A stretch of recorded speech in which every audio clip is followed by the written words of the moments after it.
Wahai Abu Azim, doa apakah yang paling didengar? Doa orang-orang tawadhu dan khusyuk. Apa sedekah yang paling suci? Sedekah yang paling suci adalah apa yang didapatkan yang itu adalah hasil usaha orang yang sedikit. Jawab Abu Hazim. Wahai Abu Hazim, bagaimanakah diri kami menurut pandangan kalian? Tanya Sulaiman, maafkanlah aku dari hal ini. Jawab Abu Hazim. Sulaiman berkata, nasihat itu adalah ungkapan yang engkau sampaikan.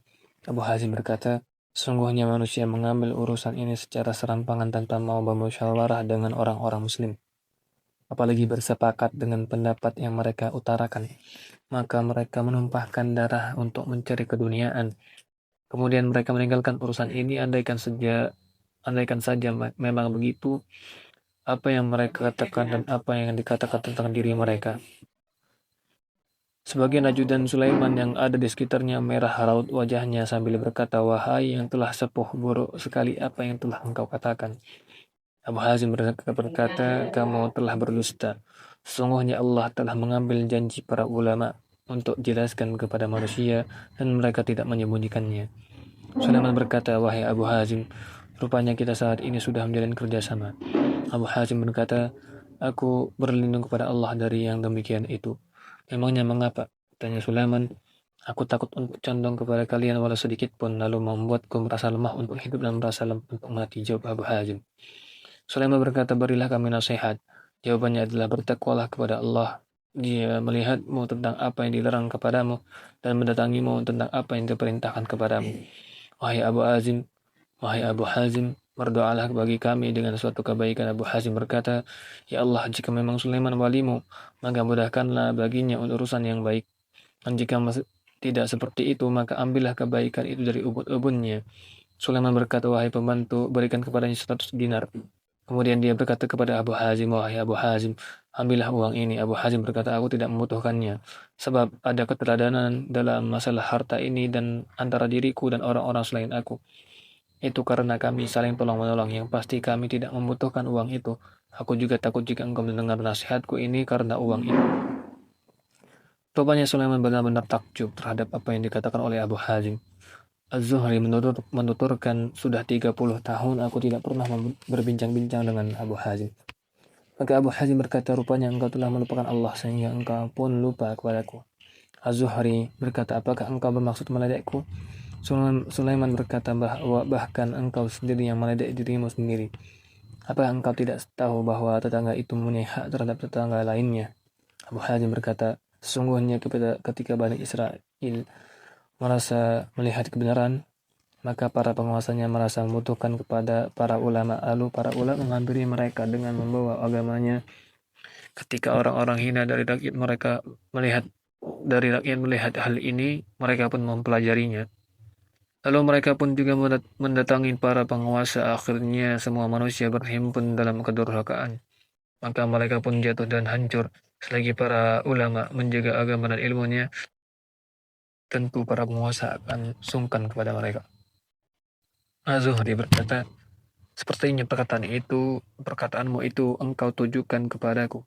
Abu Hazim berkata, menimpali, kalau memang itu yang dapat engkau dengarkan.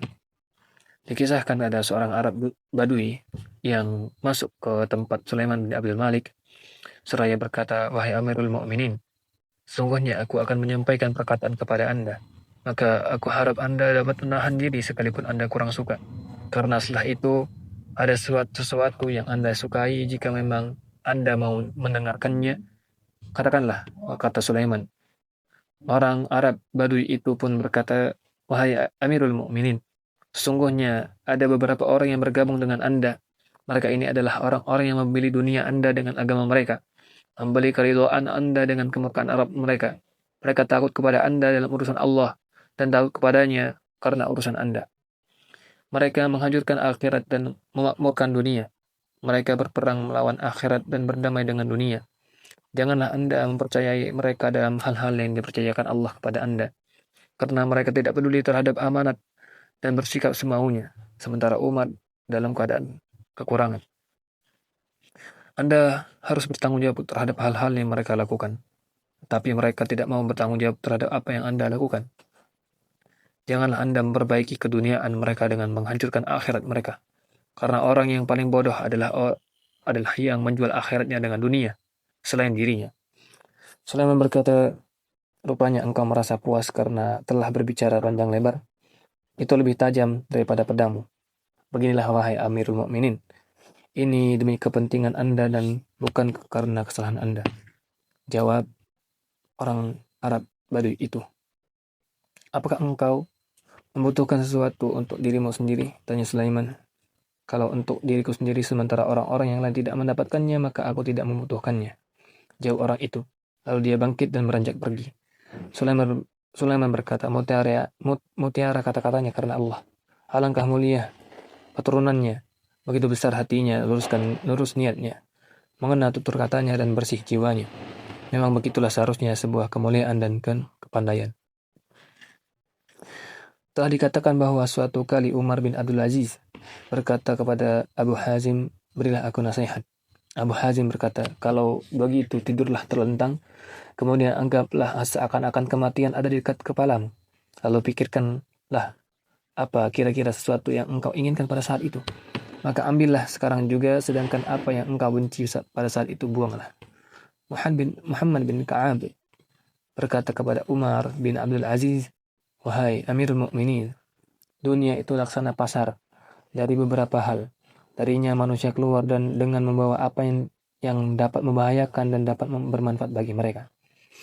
Berapa banyak orang yang terkecoh oleh dunia, yang kita pun dapat mengalaminya. Hingga kematian menghampiri mereka, hingga mereka pun baru tersadar. Mereka keluar dari dunia itu dalam keadaan hina. Apa yang mereka senangi di dunia sama sekali tidak bermanfaat di akhirat, dan apa yang mereka benci tiada pula berarti. Mereka berkumpul dengan orang-orang yang sama. Sekali tidak dapat memberi pertolongan. Wahai Amirul Mukminin, kita layak mengamati amal-amal yang kita suruh manusia mengerjakannya, tetapi kita justru mengabaikannya. Kita perlu memeriksa amal-amal yang kita khawatirkan mereka melaksanakannya, sehingga kita dapat menghentikannya. Bertakwalah kepada Allah, bukalah pintu lebar-lebar, mudahkanlah pembatas. Tolonglah orang yang dizalimi dan tatalah orang yang zalim. 3 perkara yang siapa ada padanya, maka imannya kepada Allah menjadi sempurna. Jika ridha, maka keridhaannya tidak membuatnya masuk ke dalam kebatilan, dan marah, maka kemarahannya tidak membuatnya keluar dari kebenaran. Dan jika mampu, maka tidak menerima apa yang bukan menjadi haknya. Suatu kali Atha bin Abi Rabah masuk ke tempat tinggal Hisham. Maka dia menyambut kedatangannya itu dan bertanya, apa keperluanmu, hai Abu Muhammad Atha? Ketika dia datang, di tempat tersebut ada beberapa pembesar yang sedang berbincang-bincang. Mereka pun langsung diam, lalu Atha mengingatkan Hisham tentang penyaluran bantuan Anda terhadap penduduk Mekah dan Madinah. Maka Hisham berkata kepada pelayannya untuk memenuhi permintaan Atha. Adakah keperluan yang lain lagi, wahai Abu Muhammad? Tanya Hisham. Ya, ada. Lalu dia mengingatkan penyaluran bantuan Anda untuk penduduk Hijaz, Najd, dan rakyat di daerah perbatasan. Maka Hisham menyanggupi semuanya, hingga Atha mengingatkan Hisham tentang ahli zimmah, agar mereka tidak dibebani di luar kesanggupannya. Permintaan Atha ini pun langsung dipenuhi. Adakah keperluan yang lain lagi? Tanya Hisham. Ya, ada, wahai Amirul Mukminin, yaitu bertakwalah kepada Allah tentang dirimu, karena Anda diciptakan dalam keadaan sendirian, mati pun sendirian, dikumpulkan di mahsyar sendirian, dan kelak akan dihisap sendirian, tidak demi Allah, jika tidak ada seorang yang dapat engkau lihat. Hisham langsung menundukkan kepala dan menangis. Ketika itu pula Atha bangkit, lalu beranjak pergi. Ketika dia sudah berada di ambang pintu rumahnya sendiri, ternyata dia baru tahu bahwa ada seseorang yang terus menuntutinya sampai membawa kantung, entah apa isinya, dinar atau dirham. Orang yang mengikutinya itu berkata, sungguhnya Amirul Mukminin memerintahkan agar Anda mau menerima kantung ini. Atha menjawab dengan menukilkan sebuah ayat, wa ma as'alukum alaihi min ajr, in ajriya illa ala rabbil alamin. Dan sekali-kali aku tidak meminta upah kepada kalian atas ajakan-ajakan itu. Upahku tidak lain hanyalah dari Arab semesta alam. Quran Surat Asy-Syura ayat 109. Maka orang itu kembali lagi, demi Allah, Atha tidak pernah minum lebih dari seteguk bersama mereka.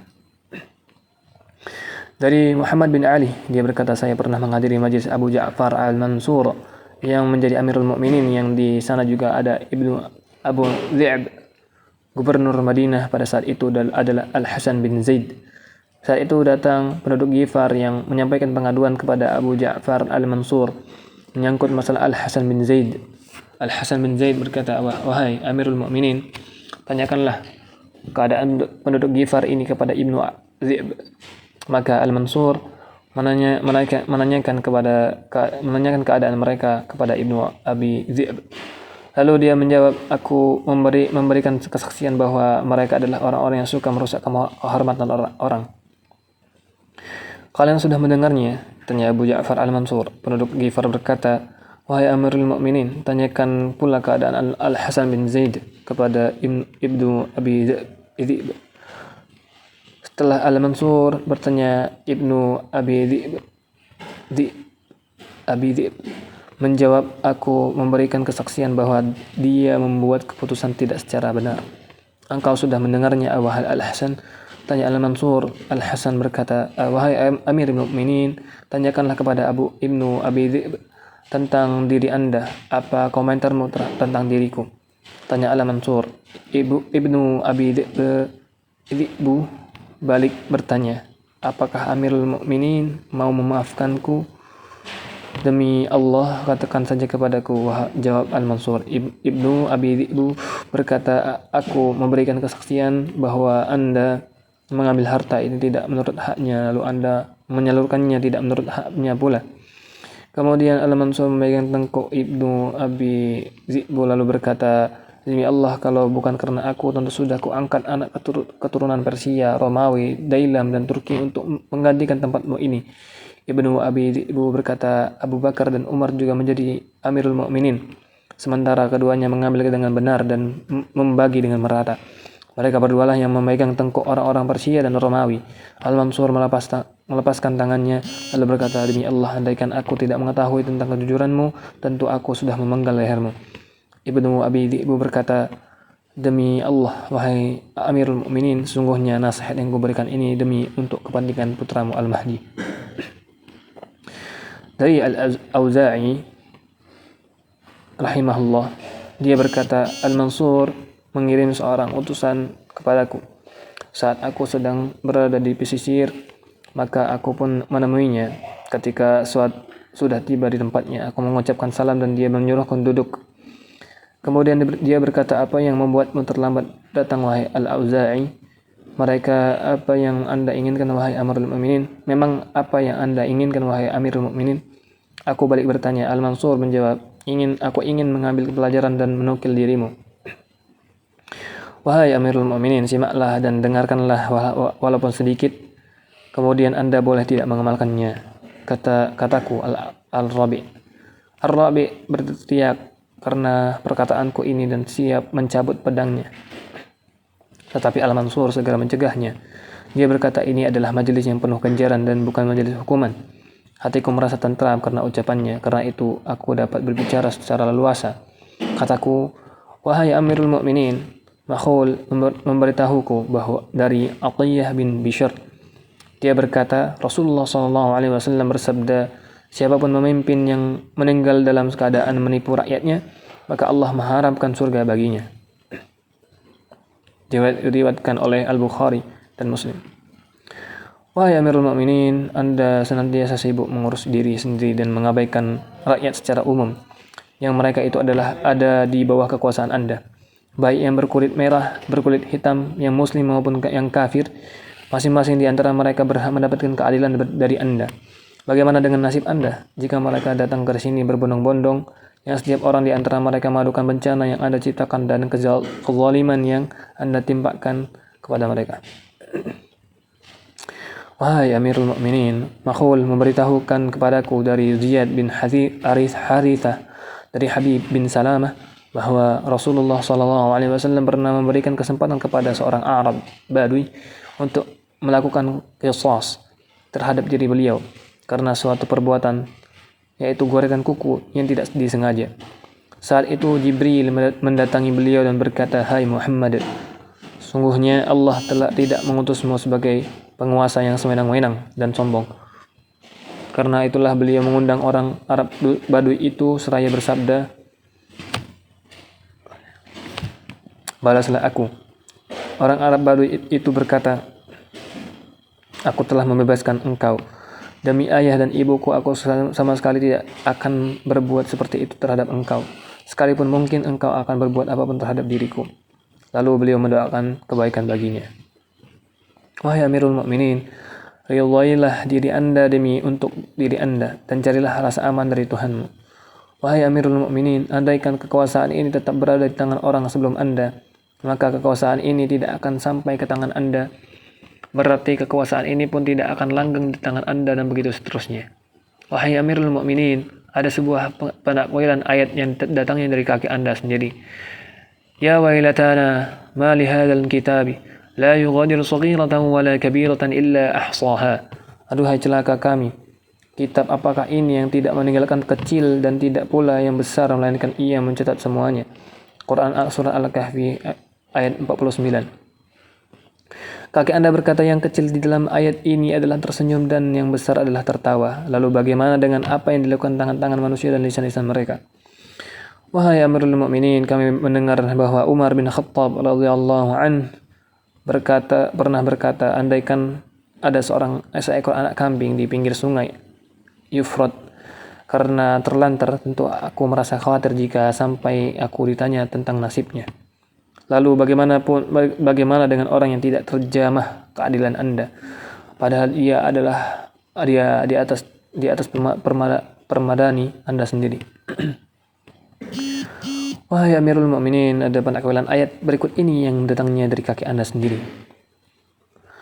Ya Dawud, inna ja'alnaka khalifatan fil ardi fahkum bainan nasi bil haqqi wa la tattabi'il hawa. Hai Daud, sungguhnya kami menjadikan kamu khalifah, penguasa di muka bumi ini. Maka berilah keputusan perkara di antara manusia dengan adil dan janganlah kamu mengikuti hawa nafsu. Quran Surat Shad ayat 26. Dia berkata, jika ada dua orang yang saling berselisih duduk di hadapanmu, lalu engkau ada ambisi terhadap salah seorang di antara keduanya, maka janganlah berharap pada dirimu bahwa kebenaran ada di pihaknya. Lalu dia pun mengalahkan rivalnya, lawannya. Setelah itu aku akan mengenyahkan pengabaranku dan engkau tidak akan menjadi khalifahku. Hai Daud, sungguhnya ku jadikan rasul-rasulku kepada hamba-hambaku seperti para penggembala. Layaknya para penggembala unta, karena mereka memiliki kecakapan untuk menggembala dan kelemah lembutan mereka dalam mengatur siasat agar mereka dapat menyatukan apa yang telah terpecah, memberi makan dan minum kepada yang badannya kurus. Wahai Amirul Mukminin, Anda telah diberi cobaan dengan suatu kekuasaan yang andaikan ditawarkan kepada langit dan bumi serta gunung, tentulah mereka akan enggan untuk mengembannya. Wahai Amirul Mukminin, aku diberitahu Yazid bin Jabir dari Abdurrahman bin Abu Umairah Al-Ansari bahwa Umar bin Khattab radhiyallahu anhu pernah menunjuk seorang dari Ansar untuk mengurusi sedekah. Setelah beberapa saat Umar melihat orang Ansar itu hanya berada di rumah saja. Umar bertanya, "Mengapa engkau tidak segera melaksanakan pekerjaanmu? Apakah engkau tidak tahu bahwa engkau mendapat pahala seperti pahala para mujahidin di jalan Allah?" Orang Ansar menjawab, "Tidak." "Bagaimana jelasnya?" tanya Umar. Dia menjawab, "Karena aku mendengar bahwa Rasulullah SAW bersabda, tidaklah ada seorang pemimpin yang menangani sesuatu dari urusan manusia, melainkan dia akan datang pada hari kiamat dengan tangan dalam keadaan terbelenggu di belakang lehernya, didirikan di atas jembatan di atas neraka Jahannam yang dapat runtuh dan melepaskan setiap sendi dari tempatnya. Kemudian dia kembali lagi lalu dihisab. Jika memang dia berbuat baik, maka dia dapat selamat karena kebaikannya itu. Dan jika berbuat buruk, maka jembatan yang dilaluinya akan runtuh dan dia jatuh ke dalam api neraka dan berada di sana selama 70 tahun. Dari siapa engkau mendengarnya? Tanya Umar. Dari Abu Dzar dan Salman radhiyallahu anhuma. Jawab orang Ansar. Lalu Umar mengirim utusan memanggil Abu Dzar dan Salman. Setelah ditanya, keduanya menjawab, "Benar, kami memang mendengar yang seperti itu dari Rasulullah SAW. Aduh, kalau begitu siapa yang akan mengurusi sedekah ini? Tanya Umar. Orang Ansor itu menjawab, Abu Dzar, orang yang hidungnya sudah dipotong, dibuat pesek oleh Allah, yang pipinya dilumuri debu.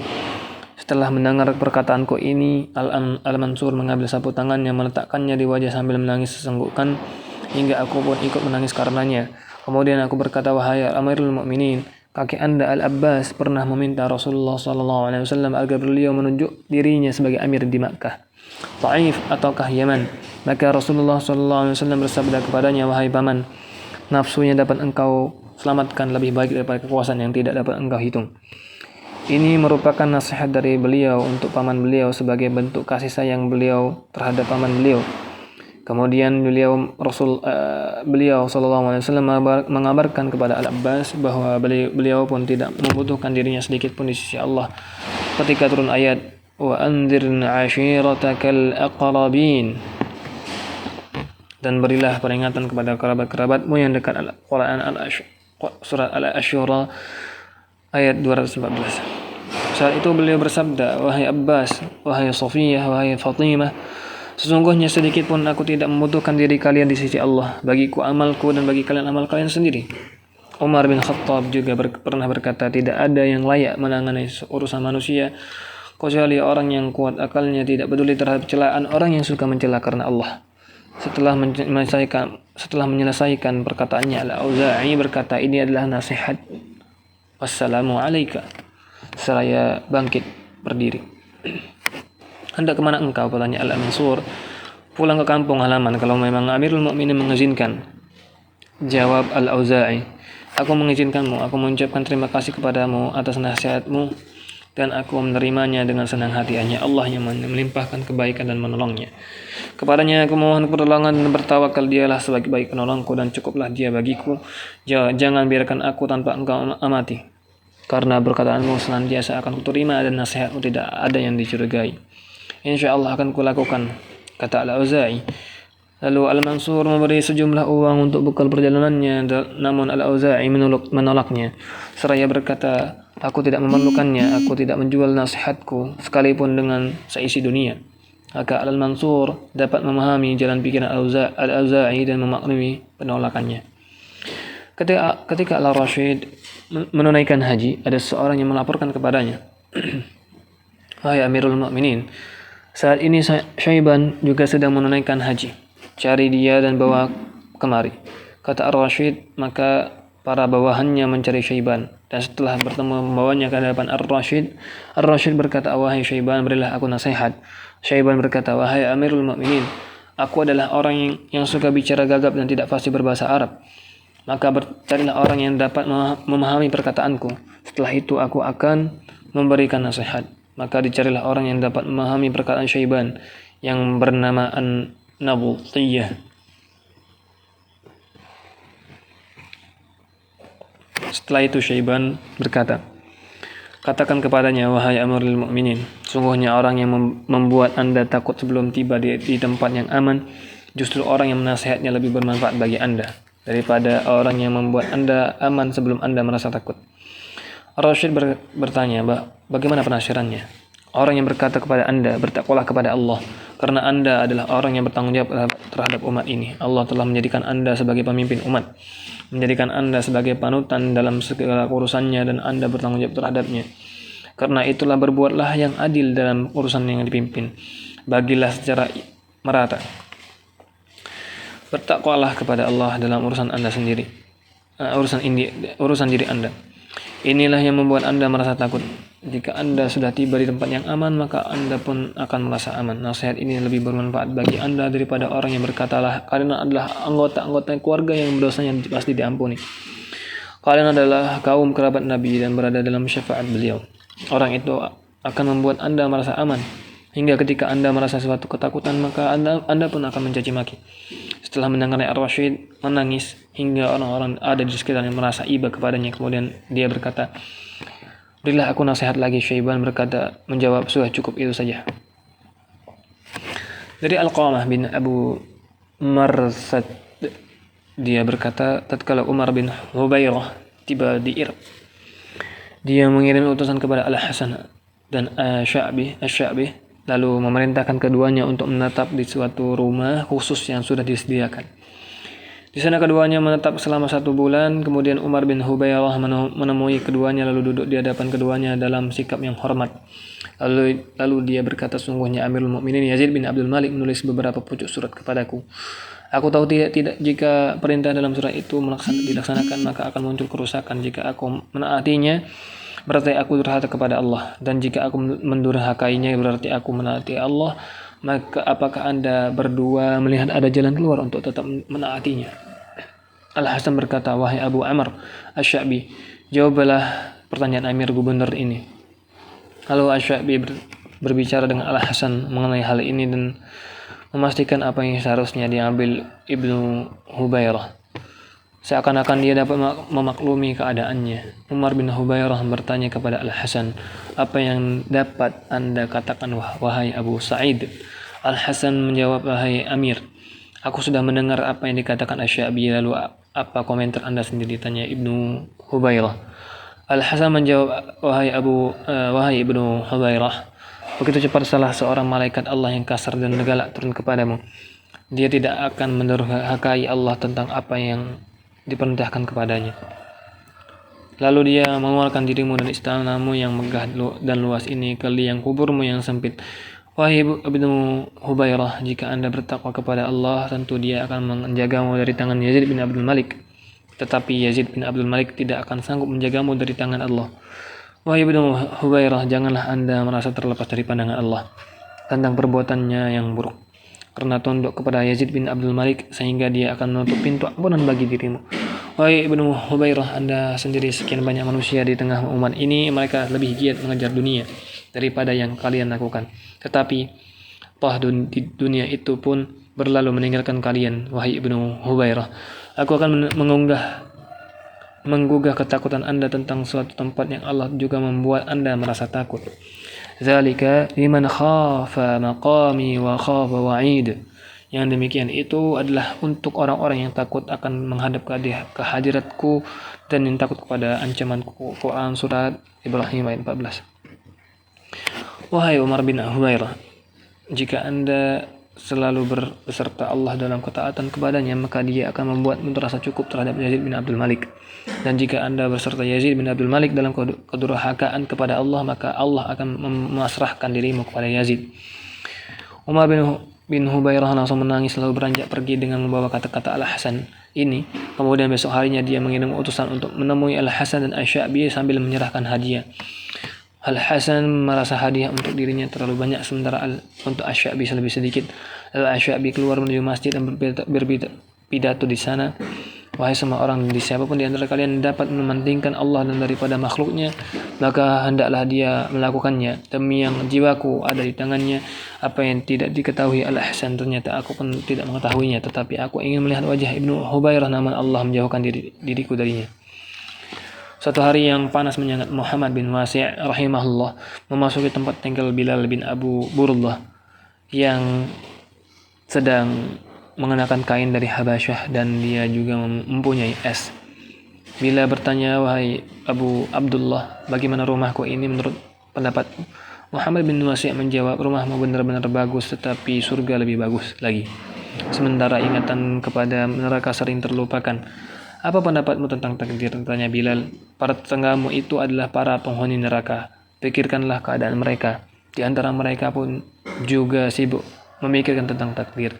Bilal berkata, berdoalah kepada Allah bagiku. Muhammad bin Wasi' menjawab, apa yang dapat Anda perbuat dengan doaku? Sementara di ambang pintu Anda ada sekian banyak orang yang berkata Anda menzalimi mereka. Penuhilah doa mereka sebelum doaku. Janganlah berbuat zalim, karena dengan begitu engkau tidak membutuhkan doa. Inilah ringkasan beberapa pengabaran tentang nasihat yang disampaikan para pemimpin. Siapa yang ingin tambahan lagi, silahkan melihat kitab Al-Misbah Al-Mudhi'. Begitulah sikap dan cepat terjang para ulama dalam melaksanakan amar ma'ruf nahi munkar. Mereka tidak peduli terhadap kemurkaan para pemimpin, karena mereka lebih mementingkan menegakkan hak Allah ketimbang takut pada para pemimpin itu. Tetapi itu pun karena para pemimpin juga tahu hak ilmu dan keutamaannya, sehingga mereka dapat bersabar menghadapi nasihat yang disampaikan secara keras dari para ulama. Yang kami lihat pada zaman sekarang ini, para ulama justru lari dari para pemimpin dan penguasa. Inilah yang lebih sering terjadi kalaupun mereka dapat saling bertemu. Biasanya para ulama itu juga lebih suka memilih diam atau menyampaikan nasihat secara lemah lembut. Hal ini didasari dua sebab. Satu, faktor orang yang memberi nasihat karena dia mempunyai tujuan yang kurang baik, lebih cenderung kepada keduniaan dan riak, sehingga nasihatnya pun tidak tulus. Kedua, faktor orang yang diberi nasihat karena kecintaan kepada dunia memang menjadi kesibukan banyak orang daripada mengingat akhirat. Pengagungan mereka terhadap dunia telah membuat mereka lalai untuk mengagungkan para ulama. Padahal tidak selayaknya orang mukmin itu menghinakan diri sendiri. Bagian terakhir dari pasal Amar Ma'ruf Nahi Munkar diakhiri oleh penulis dengan uraian tentang pendengaran dan canda. Berikut ini akan kami sampaikan sebagian di antaranya secara ringkas. Pasal hukum pendengaran. Yang kami maksudkan dengan pendengaran di sini adalah masalah nyanyian yang sengaja diciptakan iblis untuk menyusupkan kerusakan di dalam hati manusia dan memperdayai para ulama dan ahli zuhud, terlebih lagi orang-orang awam, sehingga mereka menganggap bahwa kekhusyuan hati bersama Allah akan terwujud jika sambil mendengarkan nyanyian-nyanyian. Mereka menganggap apa yang dapat menggugah hati karena berasal dari pendengaran dapat berhubungan dengan akhirat. Jika engkau ingin mengetahui kebenaran, maka lihatlah apa yang terjadi pada abad pertama. Apakah Rasulullah SAW atau para sahabat melakukan yang demikian itu? Kemudian simaklah apa yang dikatakan tabi'in dan orang-orang yang mengikuti mereka. Para ahli fiqih umat ini seperti Imam Malik, Imam Hanafi, Imam Syafi'i, dan Imam Ahmad bin Hanbal, mereka semua mencela nyanyian. Hingga Imam Malik berkata, jika seseorang membeli seorang budak perempuan, lalu dia melihatnya menyanyi, maka dia harus mengembalikan budak itu dan harus ditanya mengapa dia menyanyi. Menyanyi adalah perbuatan orang-orang fasik. Imam Ahmad pernah ditanya tentang seorang yang meninggal dunia dengan meninggalkan seorang anak dan budak wanita yang pandai menyanyi. Anaknya merasa perlu untuk menjual budaknya. Imam Ahmad menjawab, budak itu harus dijual dengan status cacat dan bukan sebagai penyanyi. Jika ditanyakan harganya dapat mencapai 30.000 dinar karena dia pandai menyanyi, tetapi jika dia dijual dengan status cacat maka harganya tinggal 20.000 dinar. Maka Imam Ahmad menjawab, dia tidak boleh jual kecuali dengan status cacat, sebab para fuqaha sudah menetapkan untuk mencela nyanyian. Di antara al-mutaakhirin, generasi-generasi terakhir, adalah Abu Tayyib At-Tabari, salah seorang pengikut Imam Syafi'i yang menonjol. Dia menyusun sebuah kitab yang di dalamnya sangat tegas melarang nyanyian. Yang memperbolehkannya hanyalah orang-orang yang terberdaya. Yang berkata sebagian salaf pun ada yang memperbolehkannya. Imam Ahmad bin Hanbal pernah mendengar komentar yang macam-macam tentang masalah ini. Maka dia berkata, tidak menjadi soal. Yang penting seseorang harus melihat apa yang aku fatwakan boleh, yaitu hanya sekedar pembacaan syair-syair yang menjauhkan kesenangan terhadap dunia atau yang senada, tanpa ada iringan dan tabuhan alat, tidak pula tepukan tangan. Untuk menguatkan pendapatnya ini, Imam Ahmad menukil hadis Aisyah tentang dua budak wanita yang bernyanyi seperti yang sering kali diucapkan orang-orang Ansar pada peristiwa Bu'ats, yang tanpa diiringi tabuhan apapun. Sebagaimana yang sudah diketahui bersama, orang-orang terdahulu tidak mendapatkan hal-hal baru yang diciptakan orang-orang pada saat sekarang, seperti tabuhan dan alat musik serta syair yang mendayu-dayu. Tentu saja semua ini dapat menggugah hawa nafsu yang terpendam di dalam jiwa, lalu membuatnya menggelegak, sehingga orang-orang bodoh menganggap bahwa hati yang menggelegak ini dapat berhubungan dengan akhirat. Sama sekali tidak. Boleh jadi mereka berkata ini termasuk kesenangan yang mubah, karena dengan nyanyian itu kita dapat beristirahat sejenak. Karena itu mereka menganggapnya sebagai bentuk taqarrub, pendekatan diri, dan menyebut tabuhan rebana yang dapat menenangkan akal sebagai kesenangan. Tabuhan alat musik dapat menimbulkan tindakan-tindakan yang tidak diperbolehkan, seperti merobek pakaian dan berlaku seperti orang yang tidak sadar. Semua ini jauh dari jalan orang-orang salaf. Karena itu tidak selayaknya seseorang menerjunkan diri ke sana. Kegembiraan yang benar adalah kegembiraan hati saat mendengarkan bacaan Al-Quran dan saat mendengarkan nasihat. Pada saat seperti itu, dari dalam batin akan bangkit rasa takut terhadap ancaman, kerinduan terhadap janji, dan penyesalan terhadap hal-hal yang diremehkan. Semua gerak batin ini akan menghasilkan ketenangan fisik bukan lewat tabuhan dan tepuk tangan. Bukankah bacaan Al-Quran, nasihat dan syair zuhud tidak membuat hati kita menderita dan merasa jenuh? Sehingga karenanya kita perlu mengingat nama Salma dan Sa'da untuk membawa hati kita ke depan pintu Allah. Memang kami tidak mengelak bahwa sebagian syair nyanyian itu ada yang benar dan lurus, tetapi mayoritas di antaranya menggugah hati kepada nafsu keduniaan. Perumpamaan orang yang hendak menggunakan nyanyian sebagai jalan untuk menuju ke akhirat seperti orang yang berkata, aku akan memandangi anak muda yang ganteng dan tampan agar aku dapat mengagumi ciptaan Allah. Tentu saja dia telah memilih jalan yang salah. Sebab birahi dan nafsu yang bangkit tatkala melihat anak muda yang ganteng dan tampan itu mengotori jalan pikirannya. Karena itu kami melarangnya. Kami mengatakan, lihatlah sesuatu yang tidak dapat mengotori sebagaimana firman Allah, أفلم ينظروا إلى السماء فوقهم كيف بنيناها وزيناها وما لها من فروج.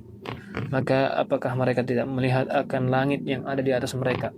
Bagaimana kami meninggikannya dan menghiaskannya, dan langit itu tidak mempunyai retak-retak sedikit pun. Quran Surat Qaf ayat 6. Mungkin ada orang yang berkata yang seperti itu tidak berpengaruh terhadap diriku, yang boleh jadi berpengaruh terhadap orang lain karena ada kecenderungan tabiatku pada hawa nafsu. Berarti dia telah membuat pernyataan yang bertentangan dengan tabiat yang diciptakan pada dirinya. Orang seperti ini tidak perlu dipedulikan. Yang jelas masalah seperti ini sudah kami paparkan dalam buku Talbis Iblis. Maka kami rasa tidak perlu ada pemanjangan uraian di sini. Wallahu a'lam. 7. Kitab Adab Peri Kehidupan dan Akhlak Kenabian.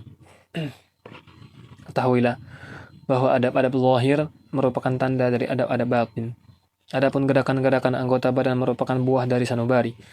Amal perbuatan merupakan buah dari akhlak. Adab merupakan dampak dari ma'rifat. Rahasia-rahasia hati merupakan tanaman dari tindakan yang dan muaranya. Cahaya yang tersembunyi adalah yang menyinari yang zahir, lalu menghiasnya dan membuatnya enak dipandang. Barang siapa yang hatinya tidak khusyuk, maka anggota badannya pun tidak akan khusyuk. Barang siapa yang dadanya tidak diisi dengan cahaya ilahi, maka zahirnya pun tidak akan dihiasi oleh indahnya adab-adab kenabian. Telah kami bahas secara global sebelumnya mengenai adab yang tidak perlu lagi diulangi di sini. Namun hanya membatasinya pada bab mengenai adab Rasulullah SAW dan sebagian akhlaknya, agar kita dapat menyinergikannya, menggabungkannya dengan adab-adab yang sudah ada, sehingga entitas wujud keimanan menjadi bertambah kuat karena menyaksikan akhlak-akhlak beliau yang mulia dan yang hanya satu-satunya sebagai sebuah penegasan bahwa beliau adalah manusia yang paling mulia, paling tinggi derajatnya dan paling agung kedudukannya. Maka bagaimanakah kami mensinergikannya? Aisyah radhiyallahu anha pernah ditanya tentang akhlak Rasulullah SAW. Aisyah menjawab, akhlak beliau adalah Al-Quran. Beliau marah dan ridho karena Allah. Ketika Allah Subhanahu wa Ta'ala menyempurnakan akhlak, maka Allah memujinya dengan berfirman, wa innaka la'ala khuluqin 'azim. Dan sungguhnya kamu benar-benar berbudi pekerti yang agung. Quran Surah Al-Qalam ayat 4. Maha suci Allah yang telah mengkaruniakan akhlak itu lalu memujinya. Ini merupakan kebaikan-kebaikan akhlak dan sifat Rasulullah SAW. Rasulullah SAW manusia yang paling lembut, manusia yang paling murah hati, dan manusia yang paling dermawan. 2. Beliau biasa memperbaiki keterompahnya, menjahit pakaiannya, dan memenuhi kebutuhan keluarganya sendiri. 3. Lebih pemalu daripada anak gadis di tempat pengingitannya. 4. Biasa memenuhi undangan hamba sahaya, menjenguk orang yang sakit, berjalan sendirian, memberi tumpangan pada orang lain dan mempersilahkan orang itu duduk di belakangnya, mau menerima hadiah, memakannya dan juga membalasnya, tidak makan dari sedekah, tidak makan dari kurma yang jelek, sekalipun dengan kurma yang dapat mengenyangkan perutnya, dan tidak pernah kenyang, karena makan roti selama 3 hari berturut-turut. 5. Terkadang mengganjal perut dengan batu karena rasa lapar. 6. Memakan makanan yang dihidangkan dan tidak pernah mencela suatu makanan apapun. 7. Tidak makan sambil tidur telentang dan makanan yang dekat dengannya. dan memakan yang dekat dengannya. 8. Makanan yang paling disukai adalah daging, tepatnya bagian paha domba. Beliau juga suka makan sayur mayur yang biasa dimakan kuah dari cuka dan kurma ajwa. 9. Mengenakan pakaian yang ada, terkadang mantel bergaris-garis dan kadang yang terbuat dari nol. 10. Terkadang menunggang keledai, terkadang begal, terkadang unta, dan terkadang berjalan kaki tanpa menggunakan alas kaki. 11. Menyukai bau yang harum dan membenci bau yang tidak sedap. 12. Memuliakan orang yang memiliki keutamaan dan menempatkan orang mulia. 13. Tidak kasar terhadap orang pun dan suka menerima maaf orang yang meminta maaf. 14. Suka bercanda tetapi tidak mengatakan kecuali yang benar. Tersenyum tanpa mengeluarkan suara terbahak. Tiada waktu yang terlewatkan kecuali diisi dengan amal karena Allah atau hal-hal yang untuk keperluan diri beliau sendiri. 15. Tidak pernah mengutuk wanita dan pembantunya. 16. Tidak pernah memukul seorang dengan tangan beliau kecuali karena jihad fisabilillah. 17. Tidak pernah mendendam karena pertimbangan diri beliau sendiri kecuali jika ada pelanggaran terhadap apa yang diharamkan Allah. 18. Jika diberi pilihan tentang dua hal, maka beliau pasti memilih yang lebih mudah dan ringan, kecuali dalam perkara yang berdosa atau memutus silaturahim, maka beliau adalah orang yang paling jauh dengannya. 19. Anas radhiyallahu anhu menuturkan, selama 10 tahun aku menjadi pembantu beliau, sekalipun beliau tidak pernah berkata kepadaku celaka kamu, dan tidak pernah menanyakan sesuatu yang kukerjakan dengan pertanyaan mengapa kau lakukan itu. Tidak pula menanyakan sesuatu yang tidak kulakukan dengan pertanyaan mengapa engkau tidak melakukannya. 20. Di antara sifat beliau yang disebutkan di dalam At-Taurat, Muhammad adalah utusan Allah, hambaku yang terpilih, bukan orang yang keras, bukan pula orang yang berperangai keras. Tidak suka bersuara gaduh di pasar, tidak membalas keburukan dengan keburukan, tetapi dia lapang dada dan suka memaafkan.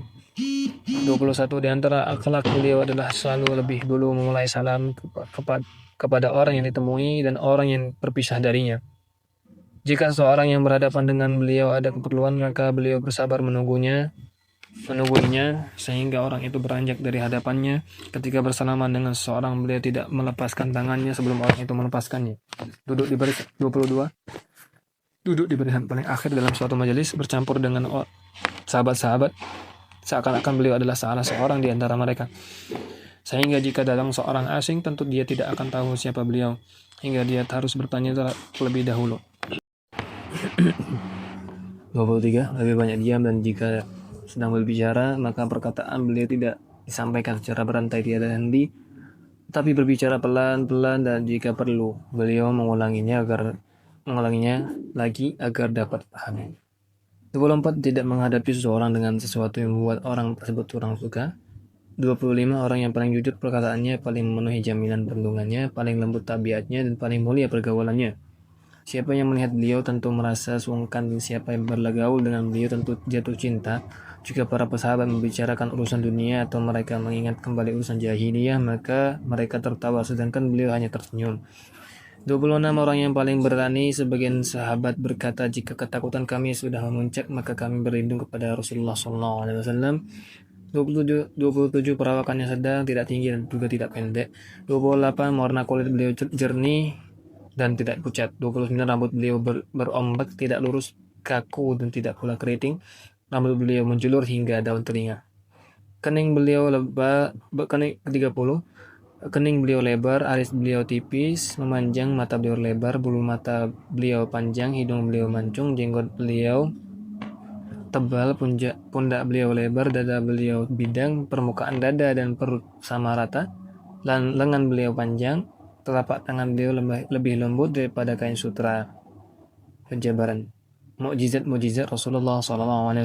Siapapun yang melihat keadaan beliau dan mendengar tentangnya, yang meliputi akhlak, perbuatan, adab, dan tindakan-tindakannya untuk kemaslahatan manusia, kebaikan isyarat-isyaratnya dalam merinci zahir ayat syariat yang tidak mampu dicerna secara mendetail, dimengerti secara terperinci oleh orang yang terdik sekalipun, maka tidak ada kesangsian baginya bahwa semua itu tentu ada latar belakangnya, dan dia tidak dapat menggambarkan semua itu kecuali dengan mengembalikannya kepada uluran dari langit dan kekuatan ilahi. Sungguh tidak mungkin semua itu merupakan rekayasa, tetapi semua sifat dan keadaan beliau merupakan saksi yang akurat tentang kebenaran beliau. Adapun mukjizat beliau yang paling agung dan yang paling nyata adalah Al-Quran Al-Karim, yang tidak mungkin ada seorang pun mampu membuat seperti itu. Jika mukjizat setiap nabi berakhir dengan meninggalnya, maka mukjizat ini tetap abadi sepanjang masa. Mukjizat beliau yang lain adalah bulan yang terbelah, air yang memancar dan sela-sela jemarinya. Dari sela-sela jemarinya, memberi makan orang banyak dengan makanan yang sedikit, menaburkan kerikil yang segenggam namun mengenai orang musuh yang banyak. Keluhan pohon kurma pada beliau, sebagaimana anak hewan yang mengeluh pada induknya. Pengabaran beliau tentang hal-hal yang gaib dan ternyata benar-benar terjadi seperti yang diucapkannya, menyembuhkan mata kota ada yang buta dengan mengusapkan tangan beliau hingga matanya semakin bertambah cemerlang, meniup mata Ali yang sakit hingga langsung sembuh pada saat itu pula, dan masih banyak mujizat-mujizat lain yang semua orang dapat mengetahuinya. Kita memohon kepada Allah agar Dia memberikan taufik kepada kita untuk dapat meniru akhlak dan sifatnya. Sesungguhnya Dia Maha Mulia lagi Maha mengabulkan doa. Segala puji bagi Allah Rabb semesta alam. Amin. Pembahasan ketiga, masalah yang membinasakan. 1. Kitab Syarah Keajaiban Hati. Ketahuilah bahwa sesuatu yang termulia pada diri manusia adalah hatinya. Hatilah yang bisa mengetahui Allah, pendorong terjadinya tindakan usaha, serta yang mengungkapkan apa yang ada di sisinya. Anggota tubuh hanya mengikuti dan melayaninya, laksana pelayan terhadap rajanya. Barang siapa yang mengetahui hatinya, maka ia mengetahui Rabbnya. Pada umumnya manusia tidak mengetahui hati dan jiwanya sendiri, dan Allah membimbing antara diri seseorang dengan hatinya dengan menghalanginya untuk bisa mengetahui dan mengawasinya. Maka mengetahui hati dan sifat-sifatnya merupakan dasar agama dan pondasi orang-orang yang meniti jalan kepada Allah. Pasal pintu masuk iblis ke dalam hati manusia. Ketahuilah bahwa fitrah hati adalah menerima hidayah, menerima nafsu dan syahwat. Kedua kecenderungan ini berkumpul di dalam hati secara kontinu, terus-menerus, laksana dua tentara yang saling bertikai, tentara malaikat dan tentara syaitan. Sehingga akhirnya hati menerima salah satu di antara keduanya, yang satu bersemayam dan satunya lagi menyingkir karena kalah. Inilah yang digambarkan Allah dalam firman-Nya, "Min syarril waswasil khannas", dari kejahatan bisikan syaitan yang biasa bersembunyi. Quran surat An-Nas ayat 4. Seseorang jika diingatkan Allah malah bersembunyi, dan jika berada kepada kelalaian justru merasa senang. Para tentara syaitan tidak akan mengusir kelalaian itu dari hati, kecuali jika hati ingin kepada Allah. Syaitan pun tidak akan bersemayam di dalam hati jika hati juga mengingat Allah. Ketahuilah bahwa hati itu ibarat sebuah benteng, dan syaitan adalah musuh yang ingin memasuki benteng untuk menguasai dan merebutnya. Benteng tidak mungkin terlindungi kecuali terjaga pintu-pintunya. Hanya yang tahu pintu-pintu saja yang bisa menjaganya. Dan seorang jika akan bisa menyingkirkan syaitan kecuali jika mengetahui pintu-pintu masuknya. Pintu-pintu masuk ini adalah sifat-sifat hamba dan banyak jumlahnya. Kami hanya akan menyebutkan beberapa pintu besar yang menjadi jalan utama yang tidak pernah sempit karena banyaknya tentara syaitan. Di antara pintu-pintu yang besar ini adalah kedengkian dan sifat tamak. Jika seorang tamak terhadap sesuatu, maka ketamakan akan membuatnya buta dan tuli. Namun tetap saja cahaya basirah, mata hati nurani akan memberitahukan pintu-pintu masuk mana saja yang dilalui syaitan. Apabila cahaya ini sudah tertutupi dengan kedengkian dan ketamakan, maka dia tidak dapat melihatnya. Demikian pula jika dia dengki, maka syaitan mendapatkan peluang apapun yang hendak dicapai orang yang tamak. Yang semua berangkat dari syahwatnya tentu akan dilakukannya, sekalipun itu merupakan sesuatu yang mungkar dan keji. Pintu lainnya adalah amarah, syahwat, dan keras hati. Amarah adalah bius bagi akal. Apabila tentara akal melemah, maka tentara syaitan maju melakukan penyerangan dan mempermainkan manusia. Diriwayatkan bahwa iblis berkata, jika seorang hamba keras hatinya, maka kami bisa membaliknya sebagai anak kecilnya membalik bola. Pintu lainnya adalah suka menghias isi rumah, pakaian, dan perkakas. Orang seperti ini selalu ingin mempercantik rumahnya, merubah atapnya, temboknya, memperluas bangunannya, membaguskan pakaiannya dan perkakas rumah tangganya, sehingga ia pun merasa rugi di mana sepanjang hidupnya hanya memikirkan hal itu saja. Pintu yang lain adalah kenyang dengan makanan. Karena kenyang, gejolak syahwat menguat sehingga mengabaikan ketaatan. Pintu yang lain adalah tamak terhadap orang lain. Siapa yang tamak terhadap orang lain, maka dia berarti telah menumbuhkan sifat senang memuji orang lain secara tidak proporsional. Mencari muka tidak menyuruhnya kepada yang ma'ruf dan tidak mencegahnya dari yang mungkar. Pintu yang lain adalah terburu-buru tidak memiliki keteguhan hati. Rasulullah SAW bersabda, terburu-buru itu dari syaitan dan berhati-hati itu ada dari Allah. Pintu yang lain adalah cinta terhadap harta. Selama cinta kepada harta bersemayam di dalam hati, maka ia akan merusaknya, sehingga mendorong kepada pencarian harta dengan cara yang tidak benar, membawanya kepada sifat kikir, takut miskin, dan mencegahnya mengeluarkan hak yang diwajibkan. Pintu yang lain adalah mengajak orang-orang awam kepada fanatisme mazhab tanpa melaksanakan amalan sesuai esensinya, kepentingannya. Pintu yang lain adalah mengajak orang-orang awam untuk berpikir tentang zat Allah, sifat-sifatnya, dan masalah-masalah yang sebenarnya di luar jangkauan akal mereka, sehingga membuat mereka ragu terhadap dasar agama. Pintu yang lain adalah berburuk sangka terhadap kaum muslimin. Melalui pintu ini, syaitan ingin memutuskan tentang diri seorang muslim berdasarkan buruk sangka, melecehkannya, mengatakan yang macam-macam tentang dirinya, dan melihat dirinya lebih baik darinya. Buruk sangka bisa dibuat sedemikian rupa menurut selera orang yang berburuk sangka. Orang mukmin adalah yang memaafkan orang mukmin lainnya, sedangkan yang munafik adalah mencari-cari keburukannya. Maka setiap orang harus berhati-hati terhadap titik-titik sensitif yang sering memancing tuduhan, agar orang lain tidak berburuk sangka kepadanya. Inilah pintu-pintu masuk bagi syaitan. Cara terapi bahaya-bahayanya adalah dengan menutup pintu-pintunya dengan membersihkan hati dari sifat-sifat yang tercela. Penguraiannya akan dirincikan insya-Allah. Jika sifat-sifat ini telah tetap bersemayam di dalam hati, maka syaitan akan lebih luas memasukkan bisikan, bahkan keluar masuk, sehingga mencegahnya dari zikrullah dan membangun hati dengan hiasan takwa. Perumpamaan syaitan adalah seperti anjing lapar yang mendekatimu. Apabila di tanganmu tidak ada daging ataupun roti, maka dia pun akan menyingkir, seraya engkau berkata kepadanya, menyingkirlah.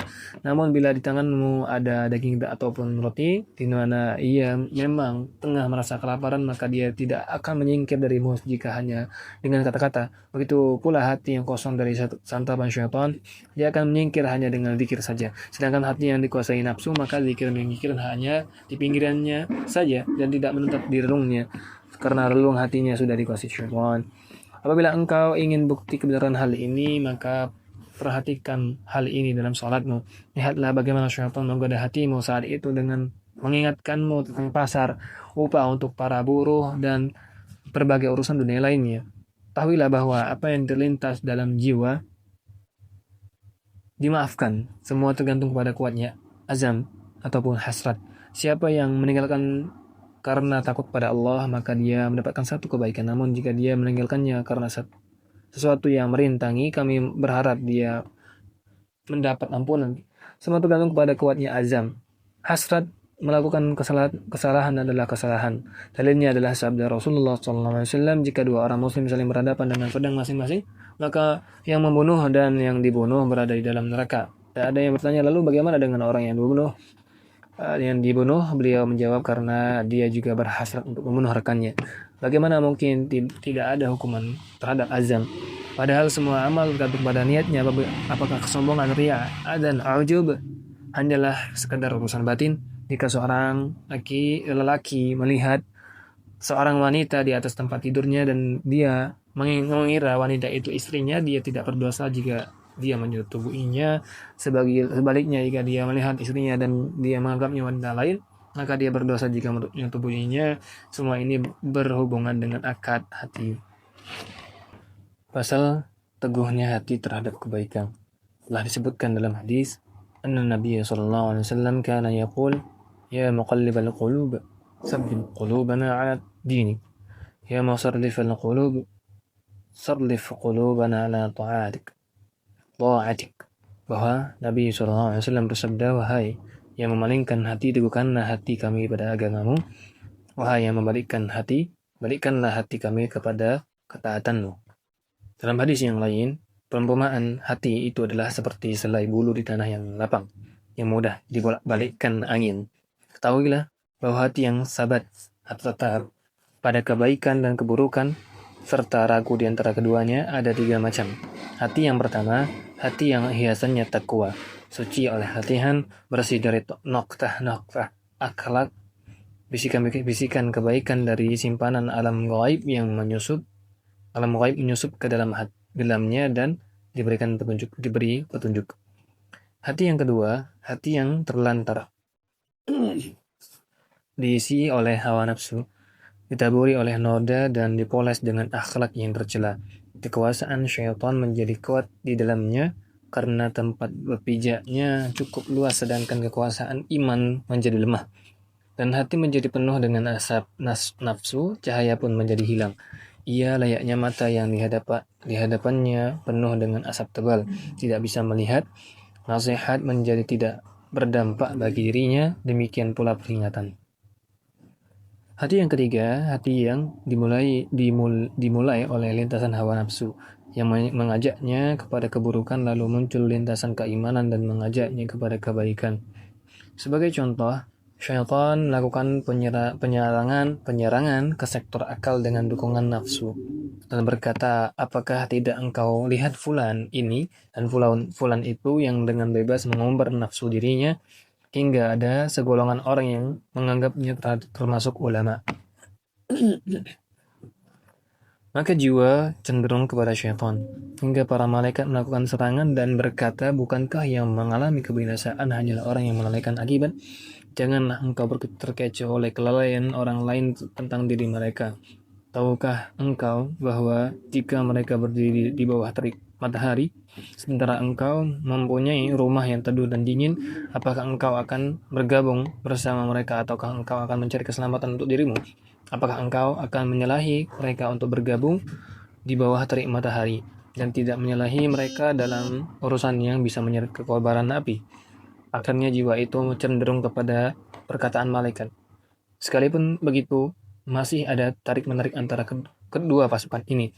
Hingga salah satu di antara keduanya yang tampil sebagai pemenang dan menguasai hati. Siapa yang diciptakan untuk kebaikan, maka dia diberi kemudahan untuk melakukan kebaikan itu. Dan siapa yang diciptakan untuk keburukan, maka dia diberi kemudahan untuk melakukan keburukan itu. Allah Subhanahu wa taala berfirman yang artinya, barang siapa yang Allah kehendaki akan memberikan kepadanya petunjuk, niscaya dia melapangkan dadanya untuk memeluk agama Islam. Dan barang siapa yang menghendaki Allah kesesatannya, niscaya Allah menjadikan dadanya sesak lagi sempit, seolah-olah dia sedang mendaki ke langit. Quran surat Al-An'am ayat 125. Allahumma waffiqna lama tuhibbuhu wa tardah. Ya Allah, limpahkanlah taufik kepada kami untuk melakukan apa-apa yang Engkau cintai dan Engkau ridhoi. Amin. Kitab latihan bagi jiwa, bimbingan bagi akhlak, dan terapi bagi penyakit-penyakit hati. Pada bahasan ini terdapat beberapa pasal. Ketahuilah bahwa akhlak-akhlak yang baik merupakan sifat para nabi dan para siddiqin, sedangkan akhlak-akhlak yang buruk merupakan racun yang mematikan, menghala pengelakunya ke jalan syaitan dan penyakit yang membuatnya tidak mendapatkan kehormatan sepanjang masa.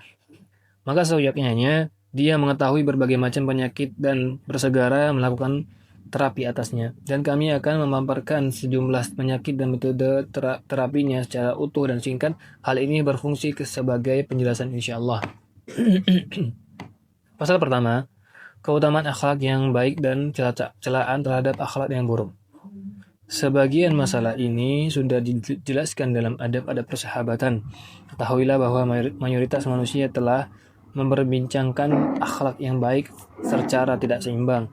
Bicara tentang hasil tanpa dibarengi dengan hakikatnya, walhasil mereka tidak bisa menjangkau seluruh hasilnya.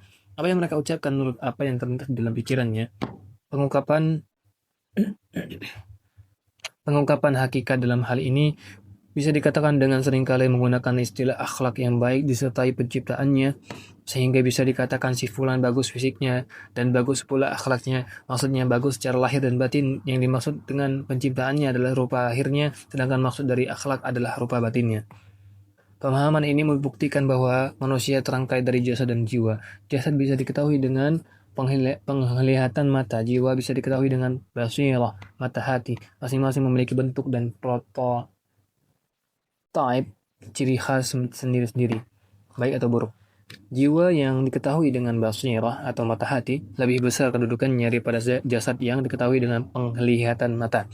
Karenanya Allah Subhanahu wa taala mengagungkan urusannya dengan berfirman, "Idz qala rabbuka lil malaikati inni khaliqun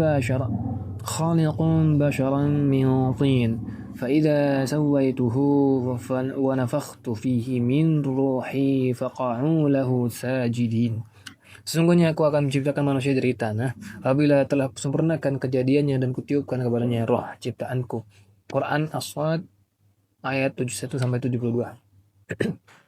Allah memperingatkan bahwa jasad dinisbatkan kepada tanah, sedangkan roh dinisbatkan kepadanya. Akhlak adalah manifestasi perwujudan dari bagi jiwa berupa perbuatan mudah tanpa membutuhkan pemikiran dan pertimbangan. Jika perbuatan itu baik maka dinamakan akhlak yang baik. Jika perbuatan itu buruk maka dinamakan akhlak yang buruk. Sebagian orang beranggapan bahwa siapa yang keinginan menganggur menimpa dirinya maka berlatih pun menjadi berat adanya. Menurut mereka akhlak itu sulit digambarkan perubahannya sebagaimana perubahan lahir yang juga sulit digambarkan. Logikanya adalah jika akhlak menolak sebuah perubahan tentu tidak ada artinya nasihat dan peringatan. Lalu bagaimana engkau mengingkari perubahan akhlak? Padahal kami melihat binatang yang galak bisa menjadi lembut. Anjing bisa tahu kapan harus tidak makan. Kuda bisa tahu bagaimana cara berjalan yang baik dan mudah dihela. Hanya saja memang sebagai manusia ada yang tabiatnya cepat menerima sebuah perubahan dan sebagian lain ada yang sulit menerimanya. Adapun anggapan orang yang yakin bahwa tabiat sebagai pembawaan lahir tidak bisa berubah, maka ketahuilah bahwa maksudnya bukan membelenggu sifat-sifat ini secara keseluruhan, akan tetapi yang dituntut dari latihan itu adalah menolak nafsu syahwat sehingga berada pada posisinya yang moderat, yaitu berada di antara sikap mengabaikan dan sikap melampaui batas. Jadi bukan membelenggu semuanya secara total. Bagaimana mungkin syahwat dibelenggu padahal dia diciptakan untuk manfaat yang sangat urgent, penting, yang kaitannya erat dengan tabiat watak pembawaan seorang manusia. Sebagai contoh, apa jadinya jika nafsu makan yang ada pada diri manusia dikekang, tentu manusia akan binasa. Atau nafsu seksual yang tentu turunan manusia akan terputus. Demikian halnya dengan amarah. Jika tidak ada sama sekali, maka manusia tentu tidak merasa tergerak untuk melindungi diri dari hal-hal yang merusak. Allah berfirman, Asyidda'u 'alal kuffar, keras terhadap orang-orang kafir. Quran surat Al-Fat ayat 29. Sikap keras tidak muncul kecuali dari amarah. Andaikan amarah diurungkan, tentu jihad melawan orang-orang kafir pun urung. Firman-Nya yang lain yaitu al-kadhimin al-ghaidh, dan orang-orang yang menahan amarahnya. Quran surah Ali Imran ayat 134. Pada ayat ini Allah tidak berfirman orang-orang yang meniadakan sifat amarah dari dirinya. Selain itu, yang dituntut dalam masalah nafsu makan tidak berlebih-lebihan dan tidak terlalu sedikit firman-Nya, "Wakulu washrabu wala tusrifu." Makan dan minumlah dan janganlah berlebih-lebihan. Quran surat Al-A'raf 31 ayat 31. Seorang syekh dan mursyid pembimbing jika melihat seseorang yang cenderung terhadap amarah dan nafsu syahwat, maka langkah yang tepat baginya adalah mengecam dan meredam keduanya sehingga orang tersebut kembali kepada sikap yang moderat, jalan pertengahan. Bukti lain bahwa maksud dari latihan adalah sikap moderat jika murah hati adalah sesuatu yang disyariatkan dan harus dilakukan secara moderat antara tidak kikir dan tidak boros. Allah memberikan pujian tentang hal ini dengan firman-Nya, "Walladzina idza anfaqu lam yusrifu wa lam yaqtu wa kana baina dzalika qawama."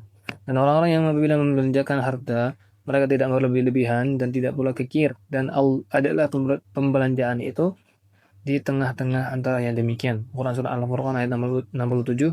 Ketahuilah bahwa sikap moderat itu terkadang tercapai dengan adanya fitrah yang sempurna sebagai penganugerahan dari penciptaan. Berapa banyak anak kecil yang diciptakan dengan memiliki sifat jujur, sifat lemah lembut, dan sifat murah hati. Terkadang pun sikap ini tercapai karena adanya pencarian yang intensif, sungguh-sungguh dan terus-menerus yang dilakukan dengan latihan, yaitu dengan membawa jiwa kepada amal-amal paripurna penuh yang bisa mendatangkan sifat yang dicari. Barang siapa yang ingin memiliki sifat dermawan dan murah hati, maka dia harus memaksa dirinya untuk berkorban agar dia terbiasa dengannya. Barang siapa yang ingin memiliki sifat tawadhu, maka dia harus memaksa dirinya bersikap seperti orang-orang lain yang bertawadhu. Begitu pula halnya dengan sifat-sifat terpuji lainnya, kebiasaan untuk itu akan membawa pengaruh yang sangat besar sebagaimana orang yang ingin menjadi penulis. maka dia harus melatih dirinya dengan tulis menulis. Jika ingin menjadi ahli fikih, maka harus rajin berbuat seperti yang diperbuat para ahli fikih, hingga dalam hatinya tertanam sifat orang yang mendalami dan menamai ilmu. Tetapi harus diingat, dia tidak bisa mendapatkan pengaruh dari latihan itu dalam tempo 2 atau 3 hari. Pengaruhnya akan tampak setelah dilakukan secara rutin. Sebagaimana tinggi badan yang tidak bisa diperoleh hanya dalam tempo 2 atau 3 hari, tetapi latihan secara kontinu berkelanjutan akan membawa pengaruh yang besar. Memperhatikan sebab-sebab yang mendatangkan keutamaan juga berpengaruh terhadap jiwa serta dalam merubah tabiatnya, sebagaimana bermalas-malasan yang kemudian menjadi kebiasaan hingga tidak ada kebaikan yang didapatkan. Akhlak yang baik juga bisa didapatkan lewat pergaulan dengan orang-orang yang baik, sebab tabiat itu bisa diibaratkan pencuri yang bisa mencuri kebaikan dan keburukan. Hal ini dikuatkan dengan sabda Rasulullah SAW, seorang itu berada pada agama teman karibnya, maka hendaklah salah seorang di antara kalian melihat siapa yang menjadi temannya. Pasal kedua, penjabaran mengenai cara membimbing akhlak. Sudah dijelaskan sebelumnya bahwa sikap moderasi atau jalan pertengahan dalam akhlak itu menunjukkan sehatnya jiwa, sedangkan sikap anti moderasi adalah tanda dari penyakit jiwa. Perumpamaan terapi jiwa itu seperti terapi badan, sebagaimana badan yang tidak diciptakan dalam keadaan sempurna, ia hanya akan sempurna jika diasuhi tarbiyah, latihan, dan makanan yang cukup. Begitu pula jiwa akan sempurna jika diasupi dengan tazkiyah, pensucian, dan membimbing akhlaknya serta memberinya asupan ilmu. Untuk tubuh yang sehat, maka bagi dokter hanyalah berusaha menjaga kesehatan tubuh itu. Jika badan tersebut sakit, maka usahanya adalah menyembuhkannya. Demikian pula jiwa, jika dia suci, bersih, dan baik akhlaknya, maka seyogyanya tetap dijaga dan semakin diperkuat. Jika jauh dari sempurna, maka harus ditutupi ketidaksempurnaan itu. Untuk penyakit yang membuat badan kesakitan, maka harus diobati dengan kebalikannya. Jika panas, maka didinginkan. Jika kedinginan, maka harus diobati dengan yang panas. Begitu pula akhlak yang hina, yang termasuk penyakit hati, harus diobati dengan kebalikannya. Penyakit kebodohan harus diobati dengan ilmu. Penyakit kikir harus diobati dengan kedermawanan. Penyakit kesombongan harus diobati dengan tawadhu. Penyakit rakus harus diobati dengan menghentikan hal-hal yang menggugah nafsunya. Kemudian seorang itu harus bisa menahan pahitnya obat dan ekstra sabar untuk menahan diri dari hal-hal yang diinginkannya demi kebaikan tubuhnya yang tengah sakit. Usaha lainnya adalah bersungguh-sungguh dan bersabar dalam terapi penyakit hati.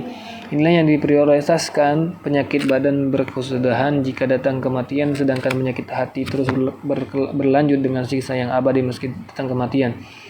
Seyogyanya seseorang yang sedang melakukan terapi jiwa-jiwa para penghendak jalan ilahi tidak memporsir pola latihan khusus untuk mengetahui akhlak dan penyakitnya, sebab terapi penyakit tidak melulu dengan satu cara saja. Jika melihat orang yang tidak mengetahui syariat, maka dia harus mengajarinya. Jika melihat orang yang sombong, maka dia harus menuntunnya ke suatu arah yang membuatnya tawadhu. Jika melihat orang yang mudah marah, maka caranya adalah dengan melanggengkan sikap lemah lembut padanya.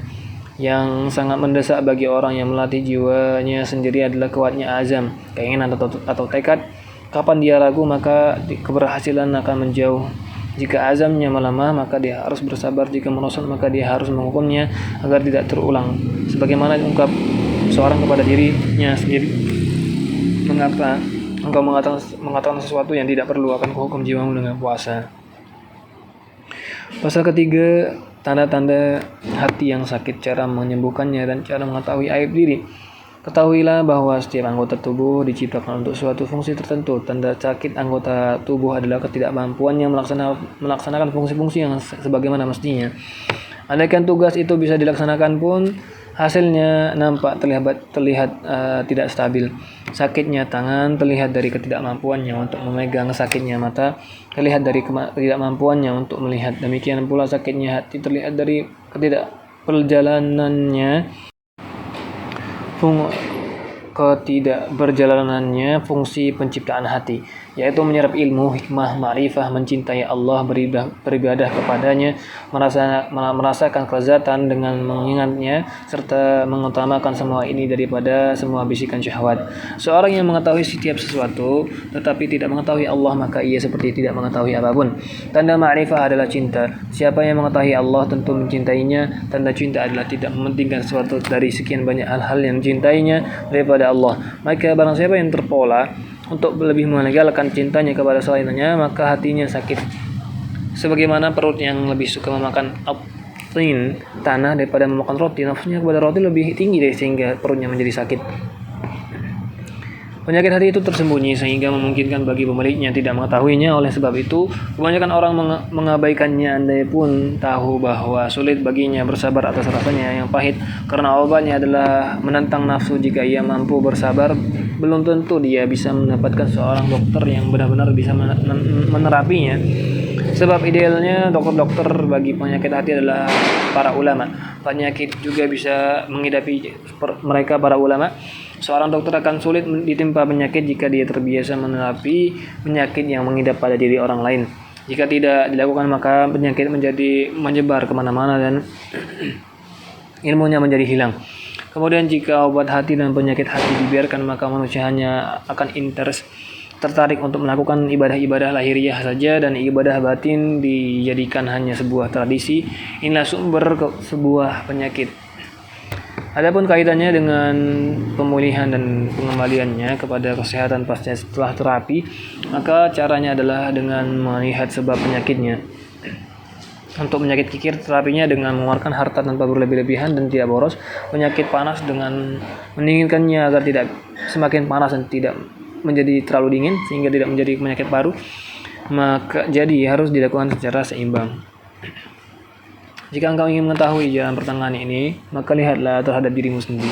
Jika menuntut harta dan mempertahankannya lebih engkau sukai dan lebih mudah daripada mengeluarkannya kepada para mustahik, maka ketahuilah bahwa yang ada pada dirimu adalah sifat kikir.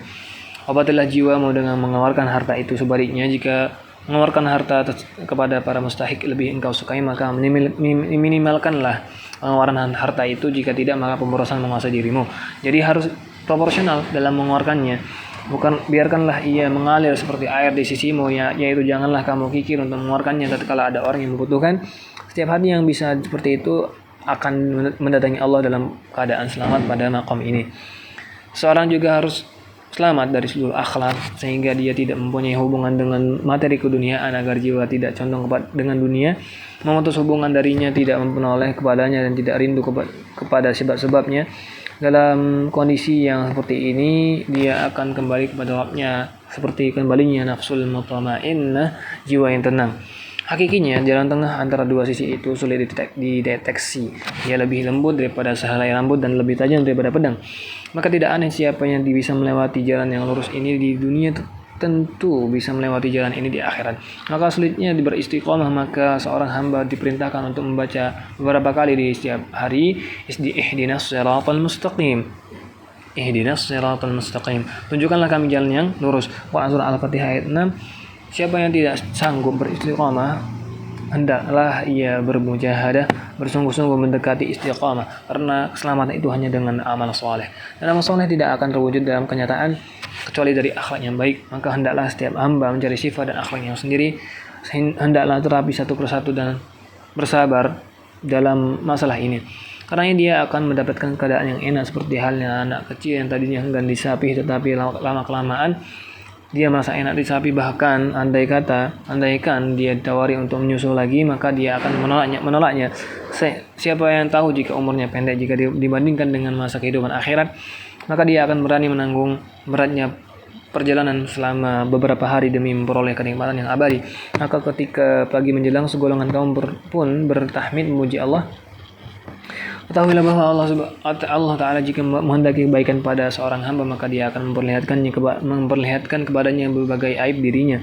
Barang siapa yang memiliki cahaya basirah mata hati nurani yang sangat tajam, maka dia akan mengetahui berbagai aib dirinya sendiri. Dan apabila telah mengetahui berbagai aib dirinya, maka memungkinkan baginya untuk dapat melakukan terapinya. Akan tetapi mayoritas manusia jahil tidak mengetahui akan aib dirinya mereka sendiri. Seakan-akan mereka mampu melihat kuman di seberang lautan, namun gajah di pelupuk matanya tidak dapat terlihat.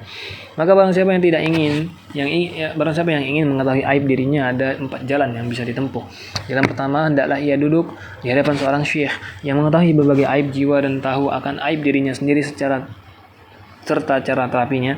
Tetapi jika di zaman sekarang ini keberadaan orang seperti ini sulit ditemukan, sehingga tak jarang seorang salah dalam mencari seorang dokter. Oleh sebab itu seorang diharapkan tidak berpaling dari seorang syekh. Jalan kedua yaitu hendaklah ia mencari seorang kawan yang jujur, berhati nurani dan beragama agar bisa menjadi pengawas bagi dirinya untuk memberinya peringatan dari akhlak atau perbuatannya yang kurang baik dan tercela.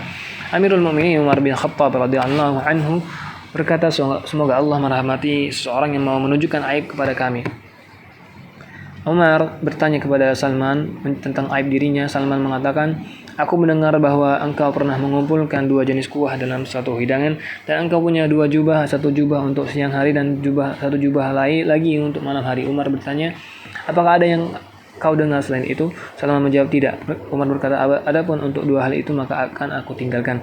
Umar radhiyallahu anhu juga bertanya kepada Huzaifah, apakah aku termasuk orang-orang musyrik? Dia perlu bertanya seperti itu sebab siapa yang kedudukannya semakin tinggi maka tuduhan terhadap dirinya juga semakin gencar dan kuat. Hanya saja di zaman sekarang jarang ada kawan yang jujur dengan memiliki sifat seperti ini. Sedikit sekali teman yang tidak berbasa-basi dan mencari muka atau tidak dengki sehingga tidak melebihi ukuran kewajiban. Para salafus saleh adalah generasi yang suka jika ada seorang yang menunjukkan aib dirinya. Sementara jika pada zaman sekarang justru marah besar jika ada seorang yang menunjukkan aib kita. Hal ini adalah bukti akan lemahnya keimanan, sebab akhlak yang buruk itu seperti kalajengking, sehingga jika seorang memberitahu bahwa di dalam baju ada kalajengking, maka secepat mungkin kita akan bertindak untuk membunuh kalajengking tersebut. Akhlak buruk itu lebih besar bahayanya daripada kalajengking, terutama bagi orang yang tidak menyadarinya. Jalan ketiga, hendaklah ia mengambil manfaat dari informasi para musuhnya tentang aib dirinya. Karena mata yang penuh kebencian itu akan menuturkan segala bentuk keburukan. Karena mungkin seorang dapat lebih banyak mengambil manfaat dari seorang musuh yang menyebutkan aib-aibnya ketimbang manfaat dari kawan yang berbasa-basi dengan berbagai pujian tetapi menyembunyikan aib-aibnya.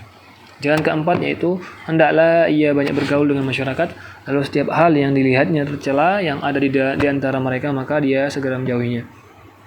Pasal syahwat pada jiwa. Telah kami sebutkan bahwa syahwat pada jiwa tidak diciptakan kecuali untuk sebuah manfaat. Andaikan jika tidak ada nafsu makan, tentu tidak ada usaha untuk memperoleh makanan. Andaikan tidak ada nafsu seksual, tentu akan terputus jalur keturunan. Yang tercela adalah nafsu yang berlebih-lebihan dan melampaui batas. Banyak orang yang belum memahami ukuran ini, lalu mereka meninggalkan apa yang diinginkan jiwa. Tentu saja ini merupakan sebuah kezaliman karena mengabaikan haknya. Padahal jiwa memiliki hak. Dasarnya adalah sabda Rasulullah SAW, sesungguhnya jiwa mempunyai hak atas dirimu. Di antara hak mereka berkata, aku mempunyai kebiasaan begini dan begitu, jika aku menghendaki yang lain, maka aku tidak memenuhinya. Ini merupakan penyimpangan dari sesuatu yang dihalalkan yang berasal dari sunnah Rasulullah SAW. Jika seorang memahami sesuatu yang halal yang diinginkan jiwanya seperti manisan, madu dan lainnya, maka tidak selayaknya ia menoleh kepada ahli zuhud yang sedikit ilmunya yang mengharamkan segala keinginan jiwanya secara mutlak. Orang yang seperti itu lebih layak disebut orang yang zalim daripada orang yang adil. Meninggalkan apa yang diinginkan boleh dilakukan jika sulit baginya memperoleh jalan. Seperti orang yang tidak bisa mendapatkan sesuatu yang diinginkan kecuali dengan cara yang makruh, tidak disenangi, maka dia takut jika memakan suatu makanan yang diinginkan jiwanya. Jiwa pun menjadi kenyang, seharusnya ia berhati-hati agar kekenyangannya itu tidak bertambah yang membuat ibadahnya menjadi terasa berat. Namun jika makannya untuk sekali saja agar menguatkan jiwa, maka hal itu berfungsi seperti obat untuk suatu penyakit, dipuji dan tidak dicela. Tidaklah mengapa jiwa itu dimanja sekadar untuk menguatkan karakter. Penjabaran tanda-tanda akhlak yang baik. Seorang yang ingin menggapai jalan ilahi bagi jiwanya memungkinkan baginya bermujahadah untuk meninggalkan perbuatan-perbuatan keji dan setiap kemaksiatan. Kemudian dia mengira bahwa akhlaknya sudah tertata lalu merasa cukup dengan usaha tadi. Tidak demikian adanya. Akhlak terpuji merupakan kumpulan sifat-sifat orang-orang yang beriman, sebagaimana yang digambarkan Allah Ta'ala dalam firman-Nya, walladzina idza anfaqu lam yusrifu wa lam yaqturu wa kana baina dzalika qawaman والذين إذا أنفقوا لم يسرفوا ولم يقتروا وكان بين ذلك قواما إنما المؤمنون الذين إذا ذكر الله وجلت قلوبهم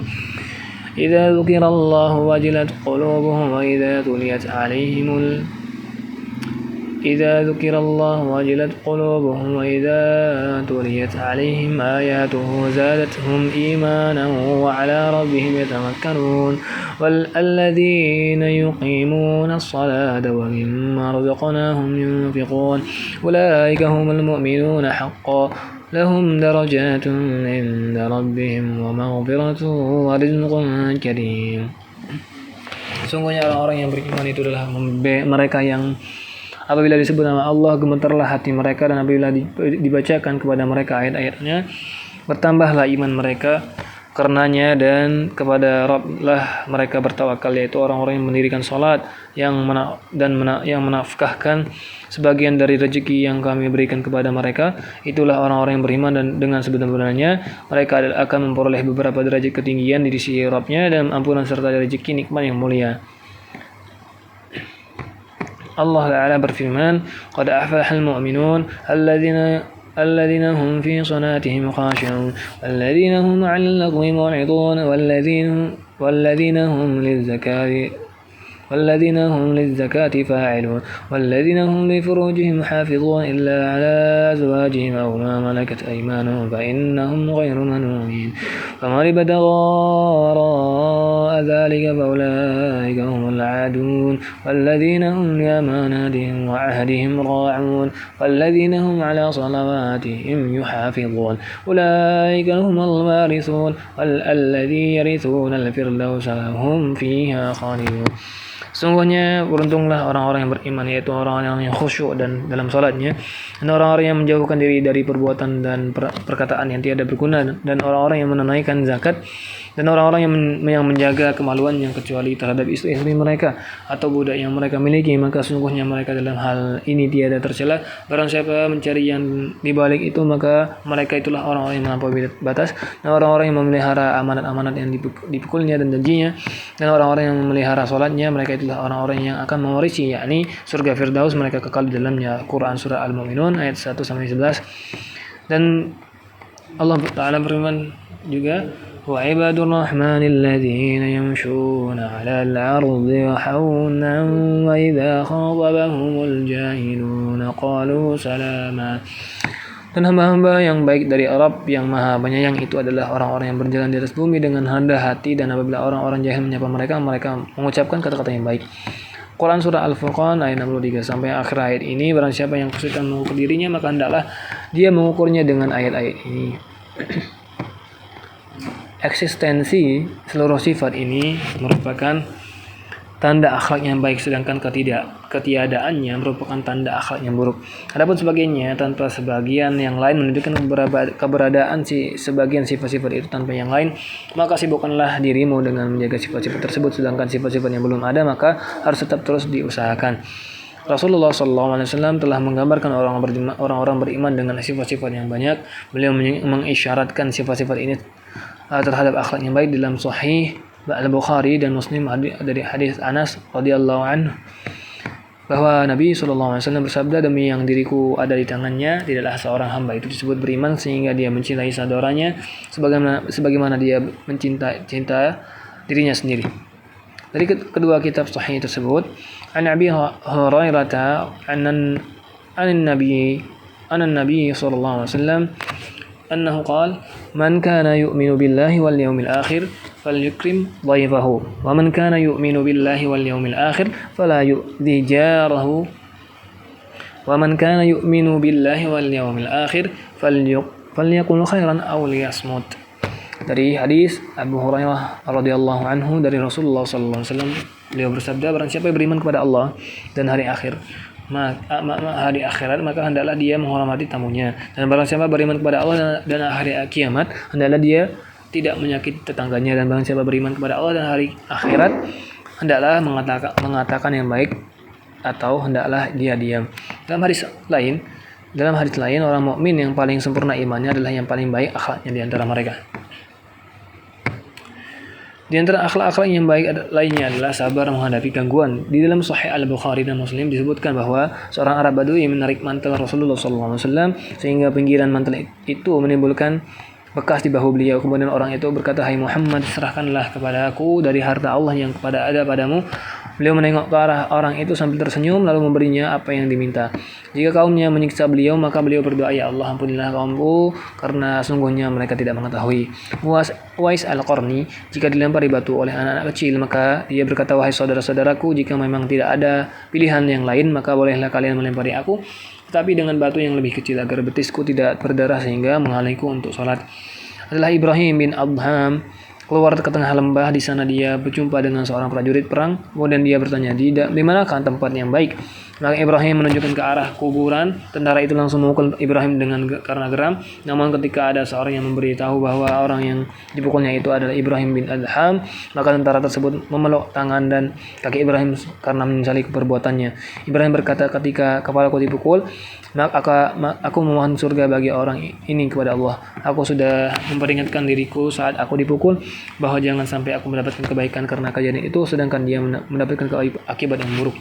Masing-masing mereka akhirnya mendapatkan kebaikan, kejelekan pun dibuang, dan orang lain mengukirnya sambil berkata, "Orang yang berhak bagi neraka, maka dia dibuang ke dalam abu, karenanya sungguhnya dia tidak menjadi pemarah."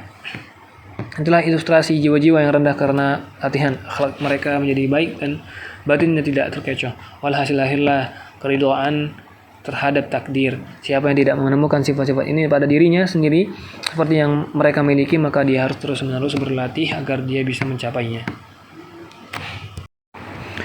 Masalah melatih anak dalam usia pertumbuhan. Ketahuilah bahwa anak adalah amanah bagi kedua orang tuanya. Hatinya bersih laksana mutiara, menerima warna apapun jika dibiasakan pada kebaikan, dia tumbuh pada kebaikan. Maka orang tua dan pendidiknya sama-sama mendapatkan pahala jika dibiasakan pada keburukan. Ia tumbuh pada keburukan, maka orang tua dan walinya mendapatkan dosa karenanya, maka wali harus menjaga, mendidik, mengarahkan, membimbing, dan mengajarinya akhlak yang baik, melindunginya dari teman-teman yang buruk, tidak membiasakannya hidup mewah, tidak membuatnya suka kepada kesenangan agar setelah besar nanti umurnya tidak habis hanya untuk mencari kesenangan itu. Orang tua harus mengawasinya sejak si anak masih kecil. Orang yang menyusui dan mengasuhnya harus wanita solehah yang taat beragama, yang hanya memakan dari yang halal, sebab air susu yang berasal dari makanan yang haram tidak terdapat barakah di dalamnya. Jika anak sudah mulai bisa membedakan mana yang halal dan yang haram dan tetap memiliki rasa malu, ini merupakan tanda yang menggembirakan karena menunjukkan kematangan berpikir ketika balik. Maka hal ini harus dibiasakan dan dilatih agar memiliki rasa malu. Sifat pertama yang sering mengalahkannya adalah kebiasaan buruk dalam masalah makan. Oleh karena itu dia harus tahu tentang adab-adab makan, membiasakan makan roti secara mandiri di sebagian waktu agar dia tidak terbiasa dengan pauk yang enak, yang akhirnya menjadi keharusan baginya. Harus ditegur jika terlalu banyak makan dengan menyerupakannya dengan binatang jika makan banyak. Harus dibiasakan memakai pakaian yang berwarna putih tanpa corak dan hiasan yang bermacam-macam. Bagi anak laki, maka dia harus diingatkan tentang keadaan para wanita dan orang-orang banci dengan melarangnya bergaul dengan anak-anak yang terbiasa dengan kesenangan, kemudian menyibukkannya dengan belajar Al-Quran, hadis, dan berbagai riwayat agar tertanam di dalam hatinya kecintaan kepada orang-orang soleh. Tetapi tidak dianjurkan untuk menghafal syair-syair yang bernadakan cinta serta kasih sayang. Ketika anak menampakkan akhlak-akhlak yang baik dan perbuatan-perbuatan yang terpuji, maka dia harus dihormati dan diberikan hadiah agar semakin senang dengan perbuatan-perbuatan itu, kemudian memujinya di hadapan orang lain. Namun jika dia berbuat sebaliknya, maka apa yang diperbuatnya tidak perlu disampaikan kepada orang lain. Jika melakukan perbuatan yang tidak terpuji, maka dia harus ditakut-takuti tanpa mesti orang lain tahu. Tetapi tidak boleh terlalu sering mencelanya karena hal itu akan membuatnya jadi terbiasa mendengarkan kata-kata cacian dan akhirnya terbiasa dengannya. Untuk ibu seharusnya berbuat seperti yang diperbuat bapaknya. Diperbuat bapak seperti melarang anak tidur siang yang bisa menimbulkan rasa malas dan tidak melarangnya untuk tidur malam, akan tetapi mencegahnya tidur dengan posisi yang tidak baik sehingga membuat anggota badannya jadi tidak nyaman. Selain itu, anak juga harus dibiasakan memakai tempat tidur, makan dan berpakaian yang sederhana, lalu dibiasakan berjalan, bergerak dan berolahraga agar tidak menjadi malas. Lalu dilarang membanggakan sesuatu yang dimiliki orang tuanya kepada teman-temannya, baik itu merupakan makanan ataupun pakaian. Lalu dibiasakan tawadhu dan menghormati orang lain. Lalu dilarang mengambil sesuatu pun dari anak lain. Dia harus tahu bagaimana mengambil barang orang lain adalah perbuatan yang hina. Yang mulia adalah memberi. Lalu bagi anak lelaki diajarkan agar tidak menyukai sejenis emas dan perak. Lalu dibiasakan tidak meludah di majelis, tidak mengeluarkan ingus dari hidung, tidak menguap di hadapan orang lain, tidak menindih kaki orang lain, dan melarangnya untuk banyak berbicara. Lalu dibiasakan tidak berbicara kecuali hanya memberi jawaban, harus menjadi pendengar terbaik ketika orang berbicara, apabila jika yang berbicara dengannya lebih tua darinya. Lalu dilarang berbicara kotor, tidak turut campur pembicaraan orang lain. Yang terpenting dari penjagaan anak adalah menjaganya agar tidak mengikuti keburukan yang dilakukan orang lain.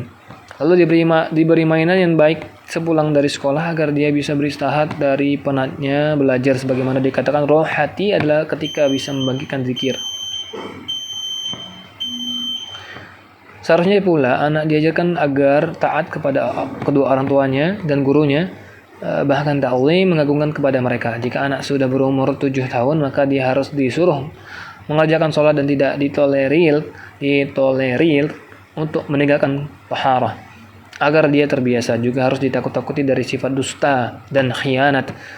Jika dia sudah menginjak usia baligh, maka semua masalah ini harus dijabarkan.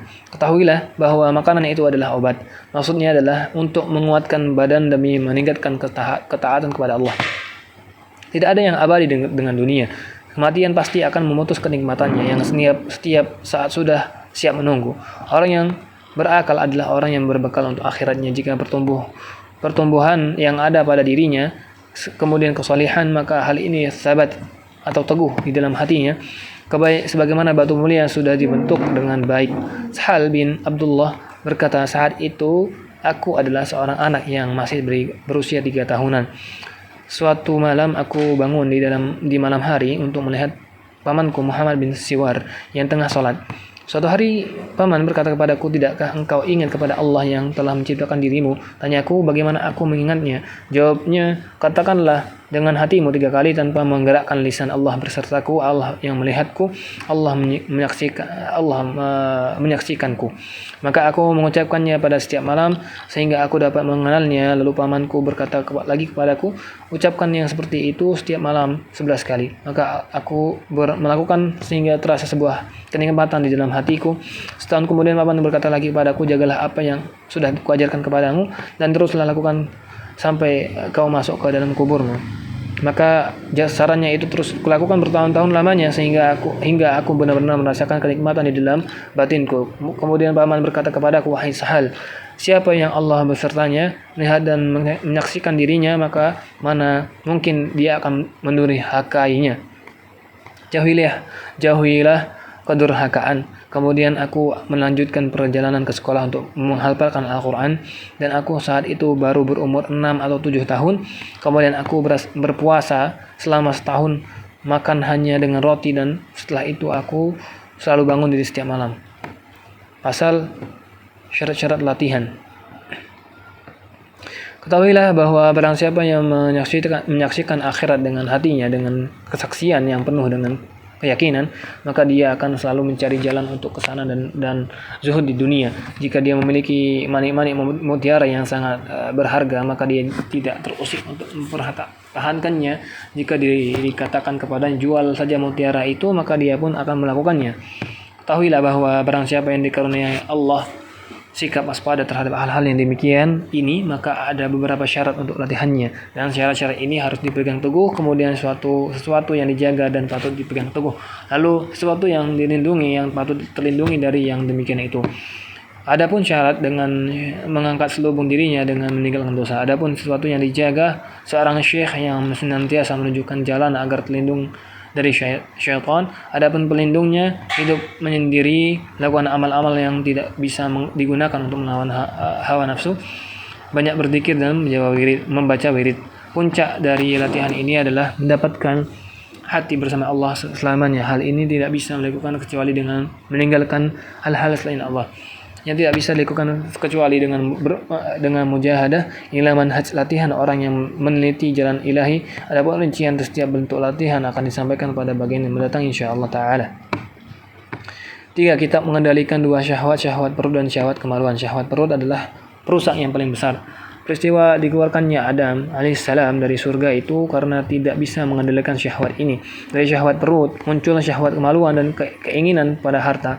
Lalu mengikutinya berbagai bahaya. Semua itu berangkat dari terlalu kenyang. Dalam sebuah hadis, Nabi sallallahu alaihi wasallam qala, al-mu'minu ya'kulu fi ma'ayyin wahidin wal kafiru ya'kulu fi sab'ati am'ain. Rawahu al-Bukhari wa Muslim. Rasulullah SAW bersabda, orang mukmin itu makan dalam 1 usus dan orang kafir itu makan dalam 7 usus. Dalam hadis lain, tidaklah anak Adam mengisi bejana yang lebih buruk selain dari perut. Cukuplah anak Adam beberapa suapan sekadar yang bisa menegakkan tulang sulbinya. Jika tidak mungkin, maka sepertiga untuk makanannya, sepertiga untuk minumannya, dan sepertiga lain untuk nafasnya. Uqbah ar-Rasibi berkata, aku masuk ke tempat tinggal Ahsan, kutemukan dia sedang makan siang. Saya berkata, kemarilah, aku sudah makan hingga tak bisa makan lagi. Jawabku, dia berkata lagi, subhanallah, adakah orang muslim makan hingga dia tidak bisa makan lagi?